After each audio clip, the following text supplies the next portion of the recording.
We're here at the Drurys studio, and if you've seen our television shows, it looks like we're in this extravagant setting in this cabin that we built, when in reality we've got two walls. One rolls in for Wildlife Obsession and the other rolls in for Bow Madness, which was Terry's creation, the construction-minded hunter that he is.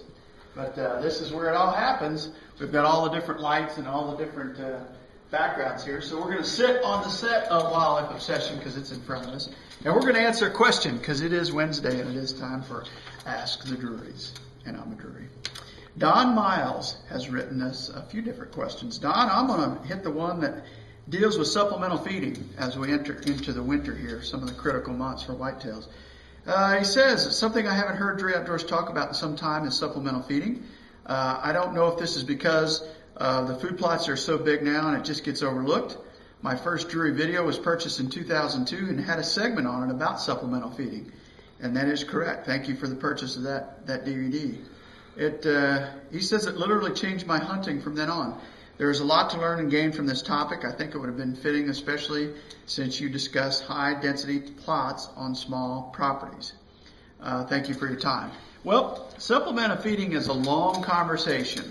And really you have to look at your goal as a hunter, what you want to do with that supplemental feeding program. Is it, I think, in the case of most people, when they go to Walmart or Bass Pro or Cabela's and you look at that category, and there's a lot of different supplements out there and there's a lot of different attractants, are you simply pouring it on the ground to try and get a few pictures in the summer or the winter? That's one purpose. Or, as is the case here with Don's question, are you trying to actually implement a supplemental feeding program that is so common in highly managed areas, say the state of Texas, for instance, where there's a lot of feeding that goes on? Or is it just something that you're going to experiment with? So you really need to know your goals first and foremost. Let's tackle the one that deals with a true supplemental feeding program. I think if you're going to implement it, your best bet is to not have that food source on the ground where it can mold. Your best access is to go ahead or your best implementation is to go ahead and invest in the correct feeders. You can either buy some of the different trough feeders that are out there. You can construct some yourself. You've got to have the gap between the roof and the feed large enough that the antlers don't get hit when they're in velvet. And you don't ever want to overcrowd your deer. The worst mistake you can make is take a 500-acre property, put one feeder right in the dead center of it, and just keep that feeder full. All of a sudden, you're asking all of the deer to come and gather and socialize in one place. And that can be, you can almost do more harm than good. Grant Woods told me that a long time ago before I started my supplemental feeding program.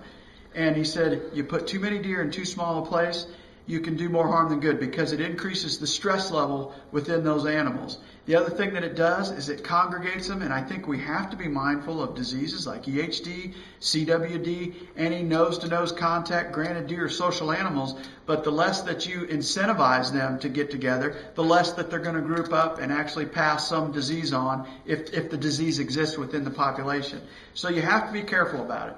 I would say a feeder per 50 acres or less if possible, and you got to keep them full on a year-round basis to actually get those does on it, get their button bucks, those young does on it, all of the bucks obviously. You got to make sure that you can implement it in a timely fashion. The difficulty comes in the actual implementation of it to where you're going out there on a daily or on a weekly basis and trying to fill those feeders. Man, it gets tough. We eventually abandoned it. And I talked to a lot of different biologists, and if you look at the nutrients that are available in the soils in the Midwest, we're blessed in where our farms sit.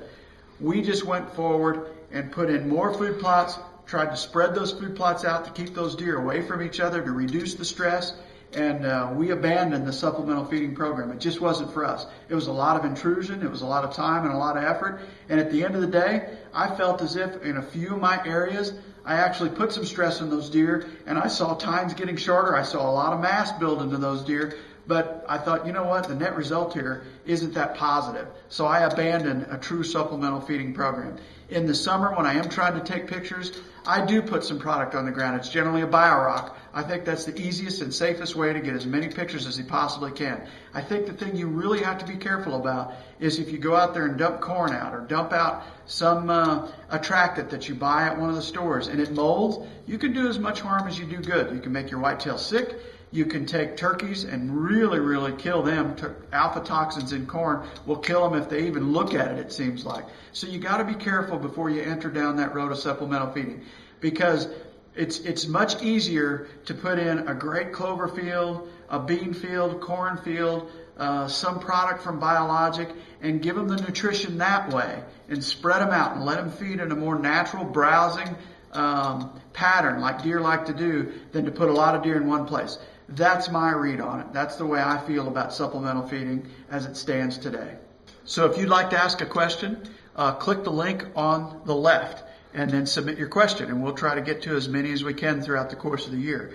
And also, if any of you guys are on Facebook, please join us on Facebook. Click over to our icon there, and you can go straight to the Facebook page, and please befriend us. And you'll hear from Terry and myself and Matt and the whole Drury Outdoors gang, Taylor, and we're going to try and do social networking like it's never been done.